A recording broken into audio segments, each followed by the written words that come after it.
break down some powerful information when it comes to controlling inflammation and pain inside of your body. If you are a sufferer of an autoimmune related condition, or you have a lot of joint pain in your system, a lot of inflammation in the system, heart damage, one of the most important, if not the most important, oil to pay attention to, form of fat to pay attention to.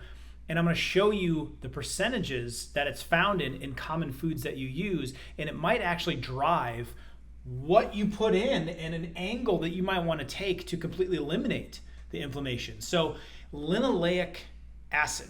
Linoleic acid is an essential fat inside of the body, found in a lot of different types of foods. It certainly is needed in the system, but a standard American diet, SAD diet, gets way too much of it. 99% of people put in way too much linoleic acid.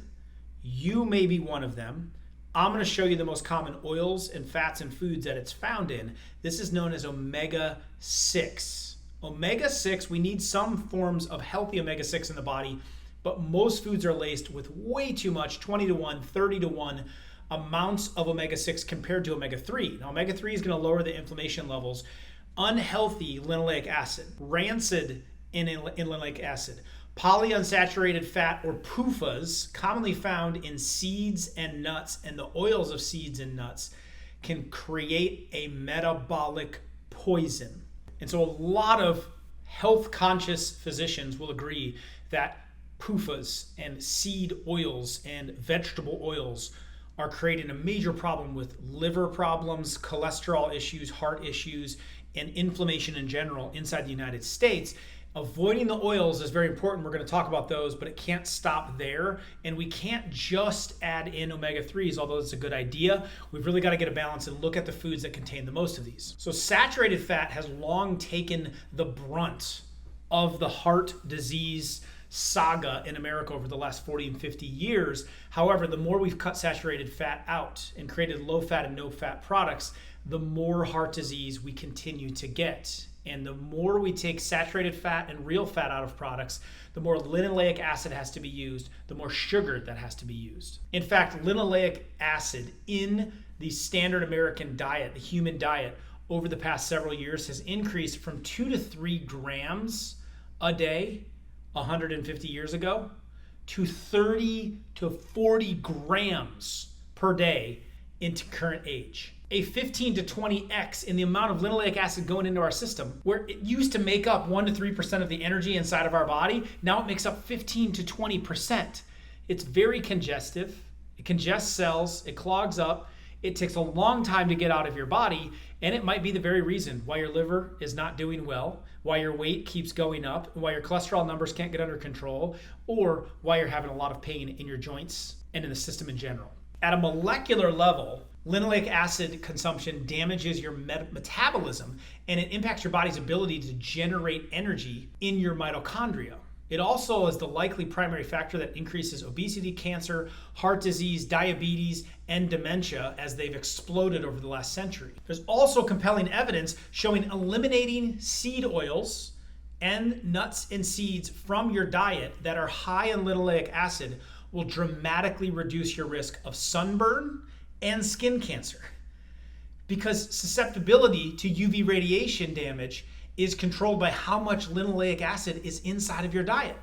So you might be able to use way less sunscreen if you just consume the right kind of oils and especially get these foods dialed down inside of the system. Let's take a look at the biggest culprits. So I broke down on the board here, when it comes to cooking oils, the ones that are going to have the most linoleic acid, which is going to congest the cells the most and lead to things like dementias and heart disease. At the top of the list is safflower oil. So this is why in my Living Good Daily book, in my Make Food Simple book, these are big no's when it comes to us having them. So I don't consume any safflower. I try to keep as much of that out of the system. Grapeseed can occasionally be found in a veganase. And as long as you're not heating it, it won't go as rancid. However, you are taking on higher amounts of omega-6s. So going with more of an avocado-based mayonnaise, it would be a better way to go. You gotta be careful not to heat this too hot, because if you take a seed oil that's already high in linoleic acid and then you heat it, you can make that linoleic acid rancid very quickly. That's the problem with linoleic acid.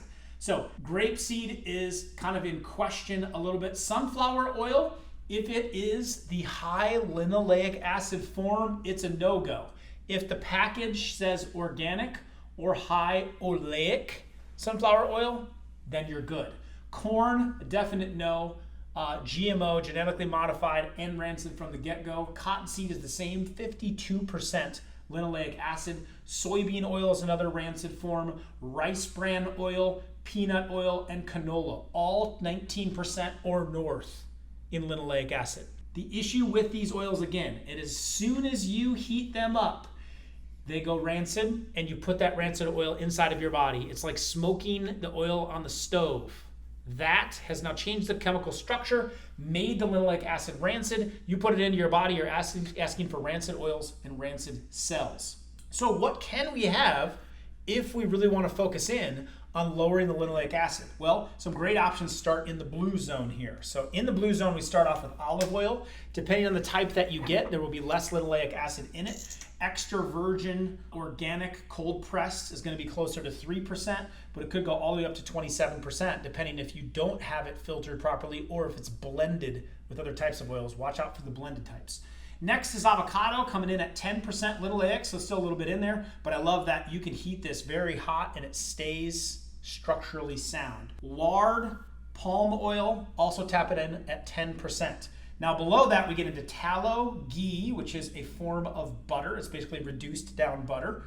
So butter would be in this category as well. Coconut oil, and then grass-fed tallow and ghee get you even less linoleic acid. So I'm going to talk to that in a second. These come in at 2 or 3%, so very low amounts of those omega-6s, and these start to become decent sources of omega-3, especially the grass-fed version of these. In your grass-fed versions of tallow and ghee and butter, the grass-fed are going to have less linoleic acid because instead of being fed a diet that is 54% linoleic acid in the form of corn or in the form of a wheat or in the form of soybeans, if they're fed grass, it has way less linoleic acid in it, which then means there's way less linoleic acid in the product that you eat from that animal. You're not what you eat, you're what you ate.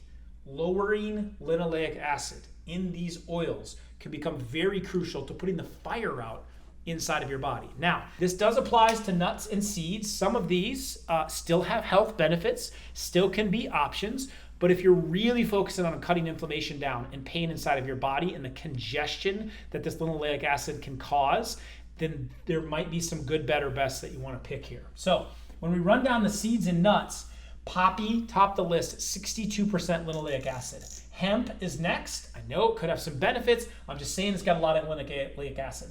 Wheat and wheat germ. Walnuts makes the middle of the list, 53%. It also has some healthy omega-3s. It does have some brain benefits to it. However, there's a higher amount of linoleic acid in walnuts, in pecans, in pumpkin seeds, in Brazil nuts, sesame, peanut, and pine.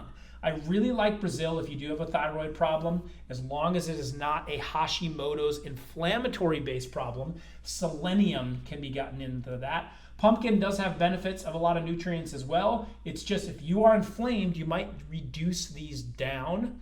Could have sensitivities to it, specifically to the linoleic acid. Now we get into ones that are a little more safe for you inflammation reducers, if that's the benefit you're looking for to get rid of pain. Chia is middle of the road, along with almond, flax, and pistachio. They come in between 13 and 16% linoleic acid. I really like the flax, the chia. These are good sources of omega-3s as well. And then finally, our top of the list, lowest linoleic acid nuts and seeds, hazelnuts, cashews. It's a great choice. And macadamians, only 2% linoleic acid. So you're getting very healthy fats. Macadamians are loaded with fat, the right type of fat.